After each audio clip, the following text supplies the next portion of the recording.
I think there are only three kinds of story. I'm not talking about genre or theming or anything like that.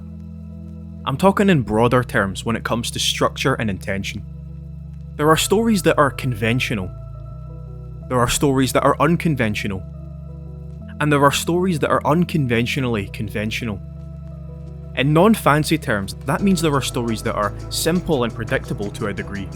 Then you have stories that don't follow a predictable act-based structure, that deliberately or accidentally get away from the ways that stories are normally told, or are just kinda insane. Finally, you get stories that have aspirations of being uniquely told, only to end up surprising you by being simple when it's all said and done.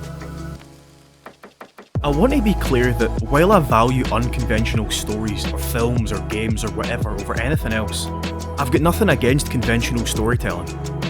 Rush Hour 2, Carter and Lee chase the bad guys, have a big fight and walk off into the sunset. One of my favourite films. The Shawshank Redemption. Innocent man goes to jail, then escapes. Great film. Porco Rosso, the greatest film ever made, is about as simple a redemptive love story as can be. When you sit down to watch these films for the first time, you don't know what's going to happen, but you can expect in a very rough sense how it's going to progress, and you feel satisfied when your expectations are met.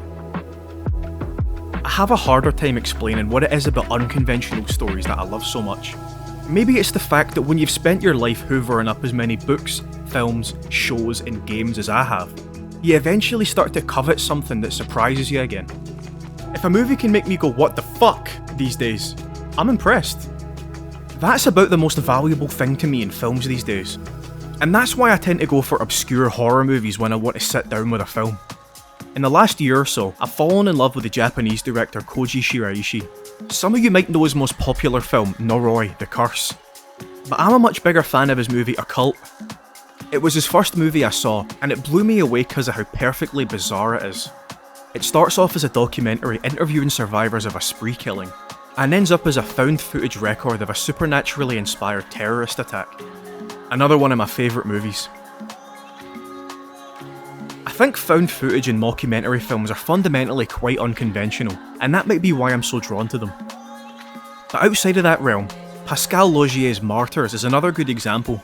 Not only does it switch protagonists and completely change what it's about halfway through, it's also consistently jaw-droppingly violent, as it morphs from a gruesome revenge quest rooted in extreme childhood abuse to a cult's torturous investigation into life after death. Denis Villeneuve's best film, Enemy, has a similar breakdown in structure past a certain point. The entire film has this hazy, dreamlike quality, and after a fairly straightforward first act, that quality begins to affect not just the vibes, but the story as well. It gets to a point where plot elements begin to feel metaphorical and representative, more than literal, in a way that lesser writers would try and fail to accomplish. Stories that are unconventionally conventional are a bit harder to explain. I guess I'd describe them as stories that start off with a unique premise, style, or structure, that end up disappointing that premise, style, or structure by becoming predictable and making the interesting way they told the first few acts of their story feel wasted by the conclusion.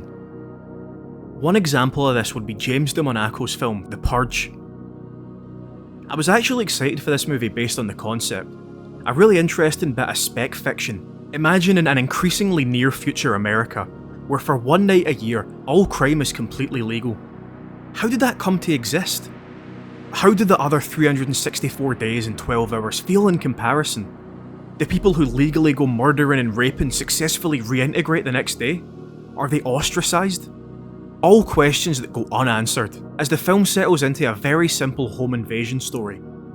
There's no actual exploration of the ideas behind the world, and if someone missed the first 20 minutes, they could have no idea what the titular purge is. This is how an unconventionally conventional movie dupes you, unintentionally or otherwise, into thinking the film was more unique and interesting than it actually is, presenting cool ideas and doing nothing with them. Or in the case of Matt Holness's movie, Possum, heaping dark intrigue and the horrible, inescapable presence of an evil puppet doll onto the audience, letting them get sucked into the film's world, only for the horror elements to eventually boil down to being just a metaphor for the main character's trauma. A disappointingly overdone trope that for me kneecapped what was up till then a fascinating, chilling puzzle.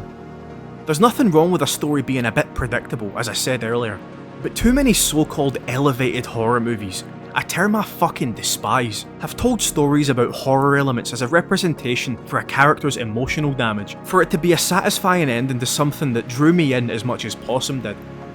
I think it's a trope that needs a solid few decades on the shelf at this point. In short, Possum and The Purge drew me in with something I felt like I'd never seen before, but left me feeling like I'd just sat through something I'd already seen 100 times before.